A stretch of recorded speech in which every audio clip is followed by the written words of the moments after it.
Welcome back, MTG Joe here. Today we are going to be looking at the best decks in Historic, best of 3, traditional Historic.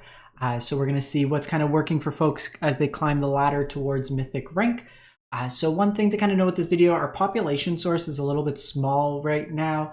There is under 10,000 games played, so you're going to see some of the win rate percentages a little inflated because our games cap is a little bit lower from Untapped, what you see on the screen. So keep that in mind. So it's more just kind of tiering in terms of groups. Like these are all viable decks that can win you a lot of games in the format. So if you do want to kind of rise, the difference between, like, we'll see one is 100% win rate, but it's only 15 games. But it's kind of the archetype in particular that you'd be looking at as you kind of go through. But like I mentioned, we get the data from Untapped GG, what you see on the screen, companion tool that tracks user win rates, gives a whole bunch of cool stats. So I will timestamp all these deck lists, paste them in the video description as well. If you do enjoy this type of content, greatly appreciated. Drop a like on the video, just helps out, keeps everything running behind the scenes. So greatly appreciated if you can. So just the distribution of decks right now, we have like Mardu Sacrifice at about 20%, Auras about 19%, Devotion decks at about 5%. Historic's a very wide open format. A lot of things are viable, so there's always kind of pet decks and things that people play that can kind of win out of nowhere. But kind of looking at, like I was mentioning, January 7th through today, which is the 14th, we've only got 5,800 games played from Platinum to Mythic, so it's not the largest cap in terms of overall games. Highest win rate, but these are just kind of, again, just kind of decks in terms of viable strategy. We have the Boros Auras deck, like I mentioned, 100%, but only 15 games. But this is a deck that, like you see, a lot of folks are hitting Mythic with. It's been a very kind of strong deck with the recent addition of Sheltered by Ghost and Shard Mage Rescue with the Duskmourn set that came out. So basically, the core of this deck is you're using things like Light Paws and Core Spirit Dancers, which provide you pseudo card advantage, tutoring of like a toolbox of auras when you cast them. So Spirit Dancer gets bigger and draws you cards, and then Light Paws lets you kind of search your deck for cards. So you could kind of tutor on demand, Sheltered by Ghosts. You have a cool interaction of like turn 1, you plot the Ruckus and then go Light Paws into tutoring Sheltered by Ghosts, protection effects and Shard Mage Rescue and Giver of Ruins, and then Esper Sentinel as kind of a tax effect. The Amped Raptor can cascade you in a way into these cards. And then you have like Silver Bullets, so Vigilance, Haste, Flying, all ways to kind of push through damage. And then Ethereal Armor makes your thing really big. Lurrus Companion, you have Tormod's Crypt for cheap graveyard exile.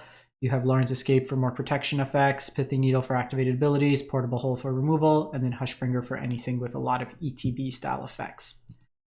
We have Mardu Sacrifice, again, very high win rate, smaller kind of match cap, but core of this deck is sacrificing things for value. So kind of a nickel dime style deck. You're using things like the Goblin Bombardment, a Johnny package to flip a Johnny that same turn and then start pinging your opponent. Marionette Apprentice kind of doubles up on the damage since this is life lost, so this can even get around things like the Ring. So kind of that Blood Artist style effect. You have cheap 1-drops in the form of Goblin Trap Finder and Unlucky Witness that can be sacrificed for value and then provide you some card advantage. You have things like Corrupted Conviction as well as Deadly Dispute with the new art that can draw you cards. Claim the Firstborn, steal and sack your opponent's smaller things. Guide of Souls for the energy package. Amp Raptor, gain you some life as well and kind of cascade into any of your subsequent effects. Cthulhian Nightmare can let you rebuy some of your stuff in the graveyard. Lurrus Companion, Fatal Push for cheap removal along with Portable Hole, Soul Guide for graveyard hate, Stone of Erich for kind of mirrors, as well as incidental graveyard hate, Thoughtseize for hand hate along with Juggernaut Peddler, and then Molten Collapse is a flexible removal spell, can hit a creature, and it's very easy to descend in this deck, so you can also then hit something that's like 1 mana permanent that normally Rakdos might have issues with, something like an enchantment or an artifact, just something outside of just like a creature base removal, kind of 2-for-1 value. Izzet Wizards. So this one's an interesting kind of take on the Wizards deck. So what we see is the Chorus package. So the alchemy cards that got a subsequent buff. So used to nerfs, but we got buffs. So just reducing the cost. So they have the ability of starting intensity. So the first time you cast it, it's got a number. Then each Chorus card you cast collectively gets their intensity number increased. So the first time you cast this card, it draws you 1 card. The second time, it'll draw you 2 cards. Ribald Shanty does 2 damage the first time, then would do 3 damage. So these work nicely with each other. You also have the ability to flash them back with Dreadhorde Arcanist or Snapcaster Mage, which lets you rebuy the value. Outside of that, you're in the Wizards package, so Symmetry Sage buffs your things, Soul Scar, you have the Dreadhorde, Balmor for pumps, some Reckless Charge plays really nice with Dreadhorde, and then Flame of Anor, really flexible card, removal, draw 2, deals with artifacts, and then Wizard's Lightning, which is the closest thing we have to Bolt. You'll also see a couple copies of Arena of Glory, which can haste out a Dreadhorde Arcanist for extra value. Jingantha Companion, Litho Barrage, white and blue things, plays around Shelter by Ghost protection. Meltdown for the Affinity decks, activated abilities, Graveyard Hate, Spells Pierce for kind of the mid-range combo control decks, Surgical for Graveyard in like 8 pieces, Pyroclasm for the aggressive decks. We then have Selesnya Devotion, pretty much mono green Devotion. So there's some interesting inclusions in this variation of the deck. So this is a Nykthos Shrine to Nyx deck. So basically looking to tap untap Nykthos with things like Kiora to generate a whole bunch of mana. With a big board, you storm the festival into some threats. Shifting Woodlands can become copies of permanents in your graveyard. So you have Bird's Paradise, Delighted Halfling, Utopia Sprawl, all as 1-mana accelerants, Fanatic of Veronis as well. You have Invasion of Ikoria, which can be used to tutor creatures from your library or graveyard, put it onto the battlefield. And then when it flips, each non-human creature you control, you may have that creature assign combat damage as though it wasn't blocked. So nice way to kind of sink your mana to find things like an Elesh Norn, Cavalier of Thorns, or some of your like 6 can kind of give you rebuy, play stuff from your graveyard. Sharpshooter can be Artifact Enchantment Hate. So some options with that. You still have your Karn board, which we'll cover, but the other card I want to mention is Verdant Dread. So 2 mana. When it or another permanent named Vermin Dread enters, you manifest Dread.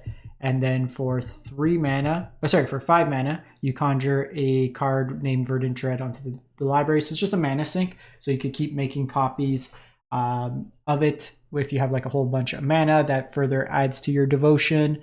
You manifest Dread, so then you can flip up creatures as well, which plays pretty nicely. Yorion Companion in this particular one, and then you got your Karn board. So going from right to left, Cityscape Leveler, general kind of catch-all removal. Akroma's Memorial is kind of a combo piece. If you could generate enough devotion and creatures, you can just tutor for this, give your team haste. Mindslaver takes over the turns. God Pharaoh Gifts against any of the... You can kind of just tax your opponent. So if they're low on mana or against control decks, kind of slow them down. Sky Sovereign is removal. Phyrexian Metamorphosis copy. 1 ring for card advantage. Pestilence Cauldron. You search the Cauldron, but cast Restorative Burst to rebuy Karn Kiora, and you can kind of create a loop there for infinite life. Liquid Metal Coating can blow up lands or shut off activated abilities. If you have a Karn out, Stone of Errors for sacrifice, Portable Hole is removal, Pithing Needle activated abilities, Haywire Might, Artifact Enchantment Hate, and Tormod's Crypt for graveyard hate.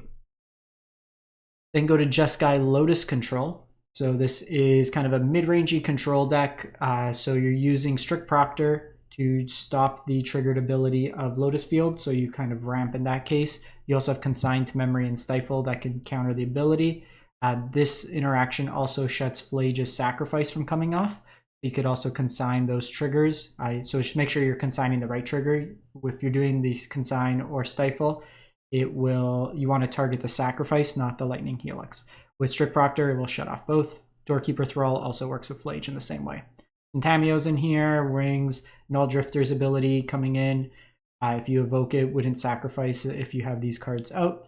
And then just a bunch of removal. Purges, Fragments, Otherworldly, Prismatic, just a bunch of flexible removal kind of mixed in with the deck. You could also Arena Glory to haste out Phlages. Surgical for graveyard hate, Containment Priest for anything looking to cheat stuff into play, Dovin's Veto for cheap counters, Rest in Peace for graveyard hate, Archmage Charm kind of value. In the grindy matchups, can be a counterspell, could be draw a card. Temporary Lockdown for the aggressive decks. In the heavy counterspell matchups, you have Chandra, and then Farewell is kind of a catch-all sweeper. Then go to Boros Energy. So this is a Jingantha version of the deck, a little bit bigger, so with 1 rings and Phlages. Still the Ajani package, Ampteraptor, Ocelot's Pride, Guide of Souls, Galvanic Discharge, notably in Historic.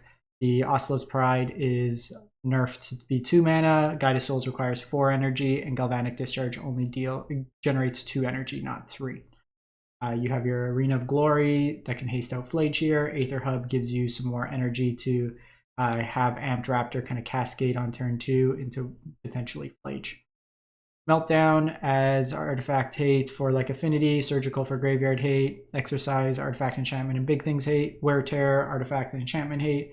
And then this one's interesting, Demolition Field against, I guess, Lotus Field. Seems kind of fringe in that case, but an interesting inclusion nonetheless there. Actually, this can't touch Lotus Field, so it would have to be like the subsequent effects, creature land, stuff of that nature. But oh, I guess this can also hit if you're playing a lot against Shifting Woodlands, you can target the Shifting Woodlands with it, which is kind of interesting. I would probably just play more graveyard hate, things like Rest. Actually, you can't play Rest in Peace, but you can play like Unlicensed Hearse or something of that nature. All right, so this deck here is Lotus Storm. Izzet Lotus Storm? This particular stats is from Greenwire. They are battling in the top kind of 5 mythic at different points. Few folks in the top 5 are actually on this deck right now.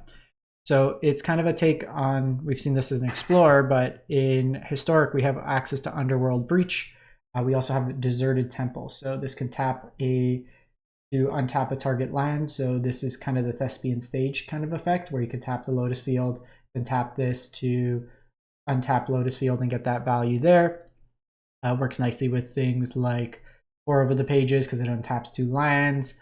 You have Vizier of Tumbling Sands. You have Hidden Strings, all ways to kind of tap and tap lands. So the core of this deck, you try to find your Lotus, you get it set up, and then basically through things like Artist Talent, you start drawing, discarding.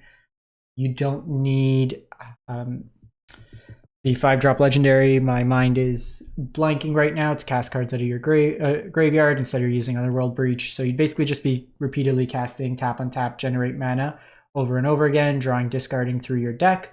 And then you can wish and then either get Tendrils of Agony to storm kill your opponent. You can draw through your deck and then play Jace, Wielder of Mystery to win that way there. You have Mind's Desire kind of for value. In a pinch, you can also just go get your Breach and then kind of combo that way there. Sideboard in this, Graveyard Hate, Flood Moth for hate pieces, activated abilities with Needle, Pierce, Spell Snare, Cheap Disruption against heavy counterspell or interaction decks. You also have Defense Grid, Pyroclasm for the aggressive deck. So Affinity's had a few different versions. There's the mirror version that's about mid-50s to low 60s. This particular iteration is a mono blue version that another content creator, John Ramos, has been playing. They're 71-20 with it. So this is mono blue. So a couple interesting inclusions here. The Landlore Navigator, basically when it attacks, you create a map token, and then if 2 or more artifacts at your end step entered, you get to conjure a Thieving Magpie into play, which is a creature that can then draw you cards. Tamiyo makes you artifact tokens. When it attacks, you have the Springleaf Drum to tap untapped. Bunch of ways to kind of cheat out Kappa Cannoneer. You have Affinity to draw you cards with the Thought Monitor. Emery could buy stuff back from your graveyard. Ratchet Bomb can be removal.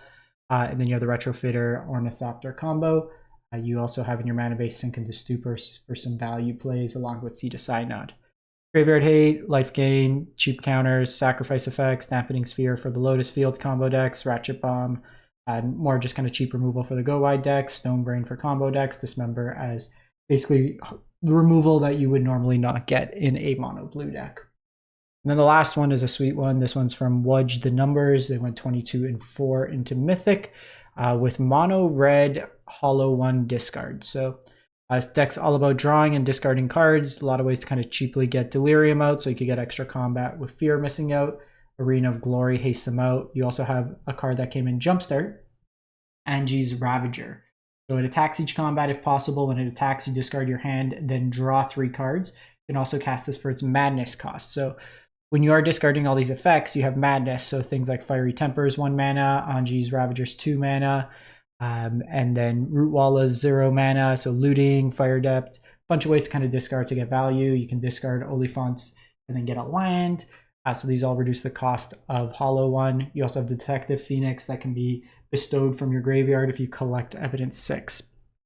You have Tormod's Crypt, Meltdown for artifacts, Burning Volley, blue and white things, Surgical for graveyard hate, Cast into Fire, can deal with artifacts or cheap creature, like cheap powered creatures, Pyroclasm for Go Wide, another Fable for the grindier matchups, and then the creature-based aggressive decks, things that aren't necessarily bringing like hard removal, you have Screaming Nemesis to redirect the damage.